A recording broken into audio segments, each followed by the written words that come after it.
there was a man recognized, a Nigerian recognized as Zik of Africa. This man introduced other African leaders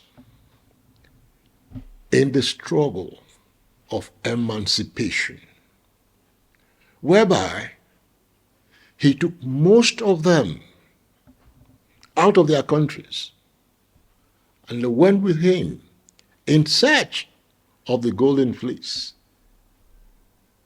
in the US, particularly in the US. And virtually all of them came back to lead their various countries.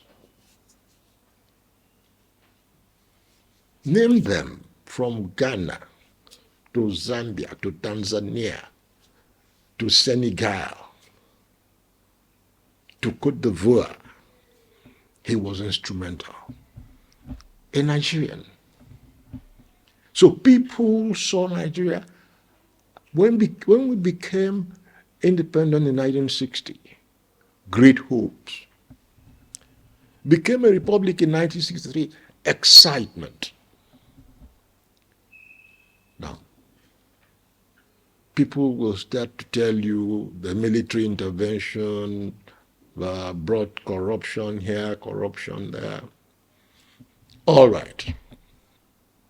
Now, thanks to Abdulsalami Abubakar, the former head of state, who surrendered power in 1999. From 1999 to date, look at the elections that took place.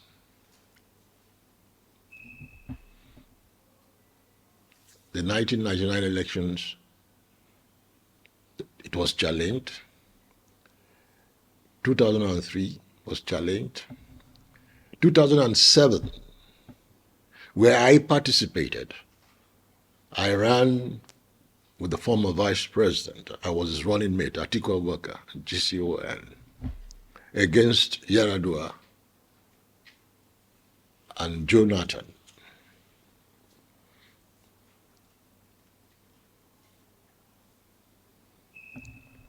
Obasanjo did what he did, which papers reported it as political abracadabra. But give it to Yaradua. He was honest enough to address the world and to say this election of mine was flawed and something will be done to address the electoral process as we move on. Unfortunately, that great man passed, and we had a President Jonathan. But give it to President Jonathan. He followed what President Yaradua said about the electoral process. President Jonathan finally sanitized the electoral process. Sanitized the electoral process. The election of 2011, as reported by international observers, met all the international standards. Ditto for 2015. The same report came out from the international observers. Unfortunately, the electoral process has gone down completely again.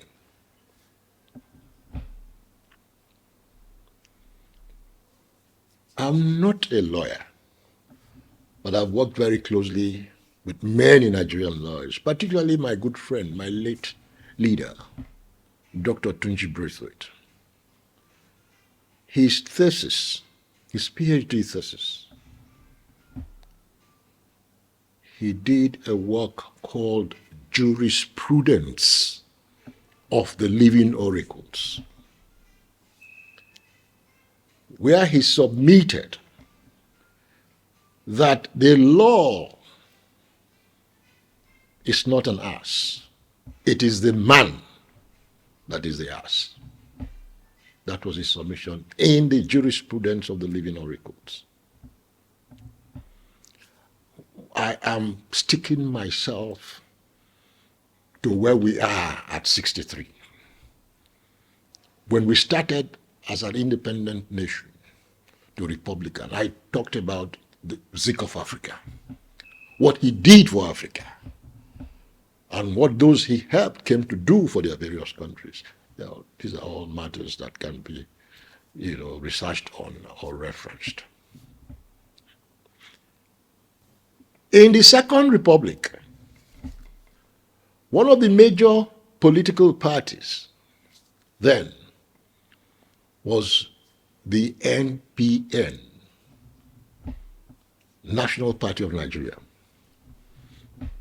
The NPN had its motto as one nation with one destiny. Today, the situation is like one nation with multi-destinies. That is how unfortunate our story has become. And anybody you speak to will tell you that the problem with our country today is leadership. So we must have to discover that leader.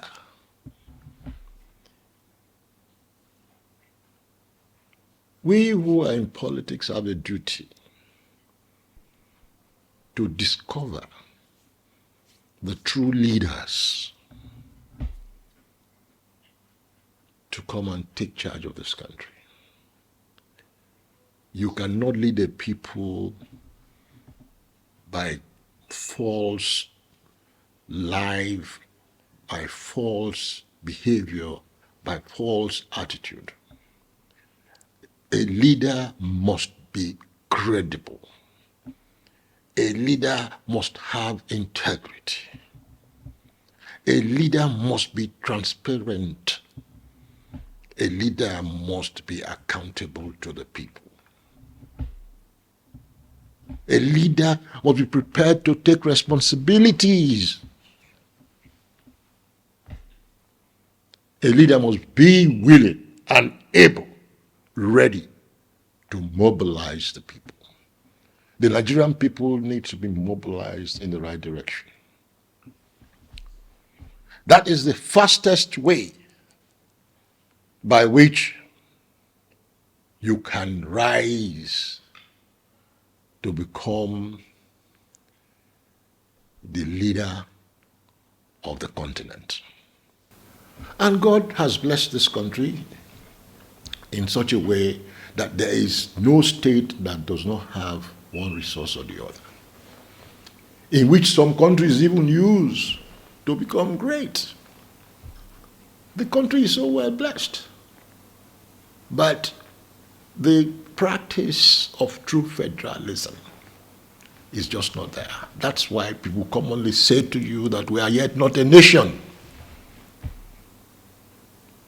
When Chief Awolowo said this thing many years ago, in the Second Republic, he said we are just a geographical expression.